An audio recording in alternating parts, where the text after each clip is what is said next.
magandang araw mga katambay. At ngayong araw nito ay pinagmerienda ako ng aking kapatid. At ako din mukhang gutom na at hagas na hagas sa mukha. Hindi ako na may sumama. Yan nga, nag-order siya ng pizza at saka pinagkape niya ako dito. Try niyo mga katambay ang kape nila dito. Located lang ito sa may barangay Tampa.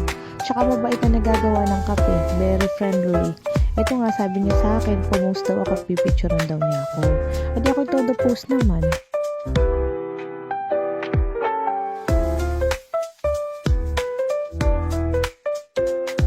Yan po ba mga kapatid niyo, mga katambay? Kasi yung dalawa kong kapatid, bali ako ang panganay sa kanila, pero nangyayari akong nagiging bunso ngayon.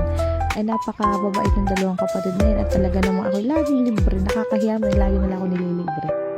Nga nang pauwi na kami kana nanay, sabi ko kay Lira matutuwa si Carl at saka si Aristotel. At si Aristotel ay tuwan-tuwa sa pizza. Ayan nga, yung dalawa nag-aabang na sa gate. Naku, ay tuwan-tuwa. At talagang si Aristotel ay tuwan-tuwa yung dalawa at magpamerienda daw ang kanilang tita Lira. Kaya naman, Ma'am Lira, thank you sa pamerienda sa amin lagi. Hanggang dito na lang mga katambay. Salamat sa laging panonood.